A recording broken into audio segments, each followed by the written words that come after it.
اے لوگوں دیکھو یہ قبر کیا کہہ رہی ہے۔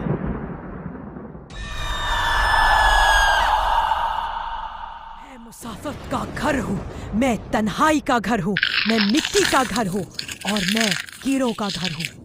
قبر روزانہ پکار کر کہتی ہے، میں مسافرت کا گھر ہوں، میں تنہائی کا گھر ہوں، میں مٹی کا گھر ہوں اور میں کیڑوں کا گھر ہوں۔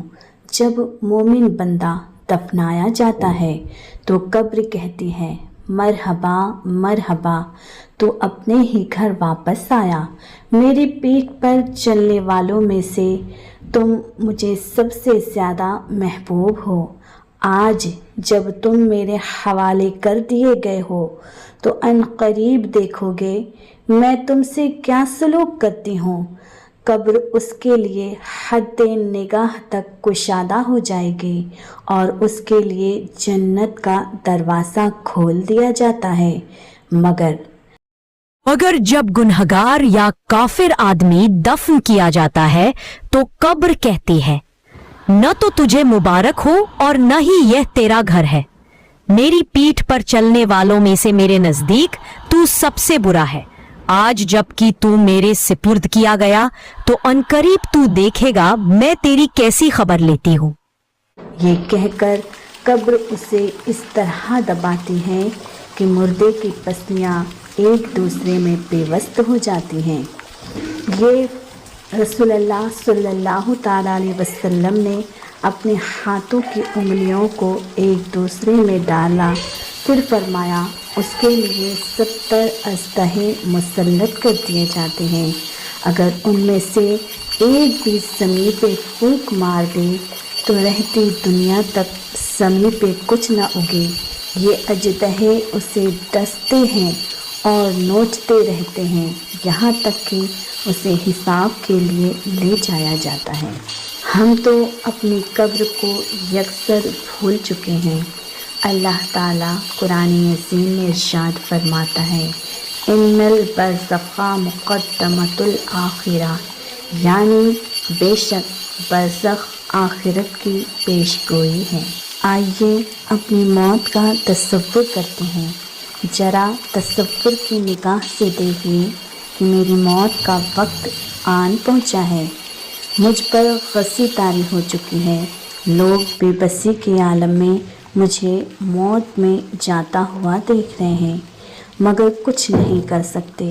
نساں کی سختیاں بھی شروع ہو گئی ہیں مگر میں اپنی تکلیف کو بتا بھی نہیں سکتا، کیونکہ ہر وقت چہکنے والی زبان اب خاموش ہو چکی ہے۔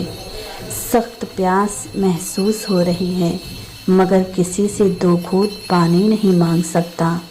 اسی دوران کوئی مجھے تلقین کرنے یعنی میرے سامنے کلمہ پڑھنے لگا، پھر رفتہ رفتہ سامنے کے مناظر دھندلے ہونے لگے، گلے سے کھڑکھڑاہٹ کی آوازیں آنا شروع ہو گئی اور بالآخر روح نے جسم کا ساتھ چھوڑ دیا، یعنی میرا انتقال ہو گیا۔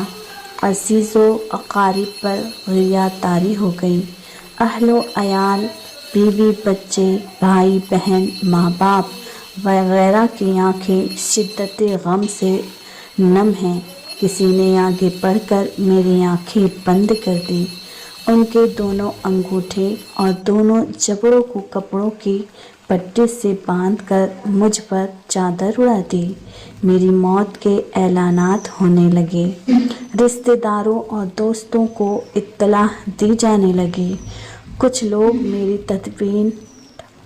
تکفین و تدفین کے انتظامات میں لگ گئے۔ غسل کا انتظام ہونے پر مجھے تخت غسل پر لٹایا گیا، غسل دیا گیا اور کفن پہنا کر میری میت آخری دیدار کے لیے رکھ دی گئی۔ میرے چاہنے والوں نے آخری مرتبہ مجھے دیکھا کہ یہ چہرہ اب دنیا میں دوبارہ ہمیں دکھائی نہ دے گا۔ گھر کی فضا سوگوار ہے، در و دیوار پر اداسی چھائی ہوئی ہے۔ پھر میرے ناز اٹھانے والے، میرے نخرے اٹھانے والوں نے میرا جنازہ اپنے کاندھوں پر اٹھا لیا اور جنازہ گاہ کی طرف بڑھنا شروع ہو گیا۔ وہاں پہنچ کر میری نماز جنازہ ادا کی گئی اور میرے جنازے کا رخ اس قبرستان کی طرف کر دیا گیا جہاں مجھے اپنی زندگی میں رات کے وقت تنہا آنے کی ہمت نہیں ہوتی تھی، مگر اب نہ جانے کتنی راتیں اس قبر میں مجھے گزارنی ہوگی۔ یہ وہی قبر ہے جو اپنے نئے مکینوں کا منتظر ہوتا ہے۔ یہاں پر انسانوں کے ساتھ ان کی خواہشات بھی دفن ہو جاتی ہیں۔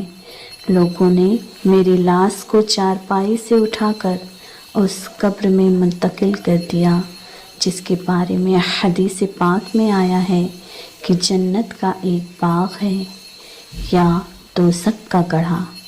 قبر پر مٹی ڈال کر جب میرے ساتھ آنے والے لوٹ کے چلے تو میں نے ان کے قدموں کی چاپ سنی۔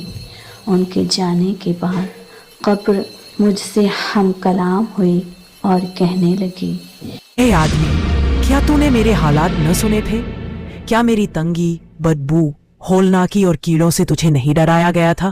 اگر ایسا تھا تو پھر تو نے کیا تیاری کی؟ تیاری کیوں نہیں کی؟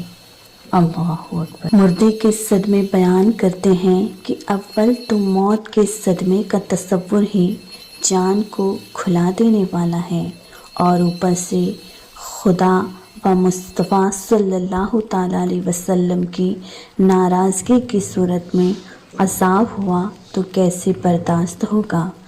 مردے کے صدمے کا نقشہ کھینچتے ہوئے میرے آقا اعلیٰ حضرت امام اہل سنت مولانا شاہ امام احمد رضا علیہ رحمۃ اللہ تعالیٰ علیہ فرماتے ہیں، وہ موت کا تازہ صدمہ اٹھائے، روح کے نکلنے کا وقت جس کا ادنا جھٹکا 100 ضرب شمشیر کے برابر، جس کا صدمہ 1000 ضرب تیغ یعنی تلوار کے 1000 وار سے سخت تر، بلکہ ملک الموت کو دیکھنا ہی 1000 تلوار کے صدمے سے بڑھ کر، وہ نئی جگہ، وہ میری تنہائی، وہ ہر طرف بھیانک بے کسی چھائی، اس پر وہ نکیرین یعنی منکر اور نکیرین کا اچانک آنا، وہ سخت ہیبتناک صورتیں دکھانا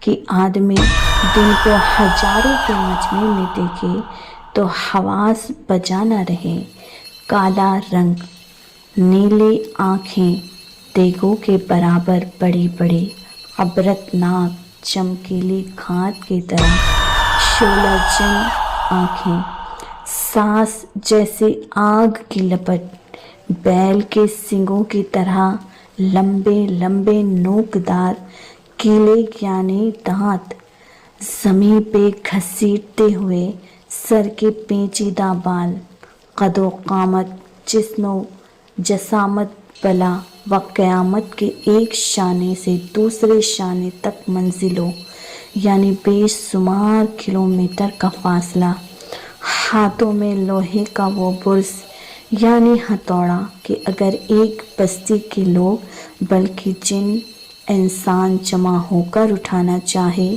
نہ اٹھا سکے، وہ غرض کڑک کی ہولناک آواز سے، وہ دانتوں سے زمین چیرتے ہوئے ظاہر ہونا، پھر ان آفات پر آفات یہ کہ سیدھی طرح بات نہ کرنا، آتے ہی جھنجھوڑ ڈالنا، مہلت بالکل نہ دینا، کڑکتی ہوئی جھڑکتی آوازوں میں امتحان لینا۔ اے اللہ، تو ہمارے لیے کافی ہے اور وہ سب سے بڑا کارساز ہے۔ اے کرم فرمانے والے، ہماری کمزوری پہ رحم فرما۔ اے رب کریم، اے رب جمیل، درود سلام بھیج نبی رحمت صلی اللہ تعالی علیہ وسلم اور ان کے عزت والی آل اور بقیہ تمام امت پر۔ قبول فرما، قبول فرما اے سب سے زیادہ رحمان رحیم کرم کرنے والے۔ اللہ تبارک و تعالیٰ سے دعا ہے کہ ہر مسلمان کو ایمان کے ساتھ رکھیں۔ ویڈیو اچھی لگی ہو تو لائک کریں، چینل کو سبسکرائب کریں اور پیارے رب حسین کے ناموں میں سے ایک نام کمنٹس میں ضرور لکھیں۔ جزاک اللہ خیرہ۔